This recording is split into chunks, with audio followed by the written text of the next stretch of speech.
ഞാൻ ആദ്യമായിട്ട് ഒരു കുട്ടിയുടെ അടുത്ത് ഇങ്ങനെ റിക്വസ്റ്റ് ഒക്കെ അയച്ച് മാട്രിമണിന്ന് ആദ്യം സംസാരിക്കുന്നത്. മാട്രിമണിയിൽ കുറെ ഫ്ലേട്ടിങ് കണ്ടിട്ടോ. എന്റെ പൊന്നു, എനിക്ക് എത്ര റിക്വസ്റ്റ് ഒന്ന് കോളൊക്കെ വന്നെന്നറിയോ. കുട്ടിക്ക് ഇങ്ങനെ ഫ്ലേട്ടിങ് ഒക്കെ വരാറുണ്ടോ? മാട്രിമണിന്നൊക്കെ ഇങ്ങനെ ഒരാളായിട്ട് ഇത്രയും സംസാരിക്കാൻ പറ്റും, ഇത്ര കമ്പനി ആവാൻ ക്ലോസ് ആവാൻ പറ്റുമെന്ന് ഞാൻ വിചാരിച്ചില്ല. എനിക്ക് അറേഞ്ച് മാരേജ് ഒക്കെ പേടിയായിരുന്നു. എങ്കിലും ഒറ്റ നോട്ടത്തിലൊക്കെ ഇപ്പൊ ആരെയും മനസ്സിലാവുന്നത്. നമുക്ക് ഇങ്ങനെ സമയം കൊടുത്ത് സെറ്റ് ആവുന്ന എല്ലാവർക്കും ഇപ്പോഴും നല്ലത്. നമ്മളിപ്പോ പരിചയപ്പെട്ടിട്ട് 17 മിനിറ്റ്. ഇത്ര നേരമായിട്ട് ഞാൻ എന്തെങ്കിലും കുട്ടിയുടെ തപവരയതിട്ടൊക്കെ പറഞ്ഞു. അതാണ് നമ്മൾ മാന്യത വിട്ടിട്ട് കളിക്കരുത്. നാളെ ഫ്രീ ആണോ? പിന്നെന്താ, അച്ഛനെ കൊണ്ട് സംസാരിപ്പിക്കണം, അച്ഛനെ കൊണ്ട് സംസാരിപ്പിക്കുക, അങ്ങനെയുള്ള കാര്യങ്ങൾ മുന്നോട്ട് പോകും. ആക്ച്വലി അച്ഛനൊരു വേൾഡ് ടൂളാണ്. സോ വരാൻ കുറച്ച് ടൈം എടുക്കും. സ്ഥലം എന്ന് പറയുന്നത് മറ്റേ കവാസാക്കി.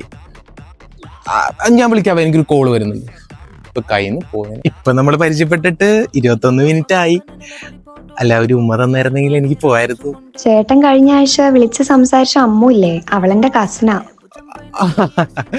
ഞാൻ നേരത്തെ ചോദിച്ച ഉമ്മയില്ലേ, അത് വേണ്ട കേട്ടോ. ഓക്കെ, ശരി പെങ്ങളെ, ബൈ.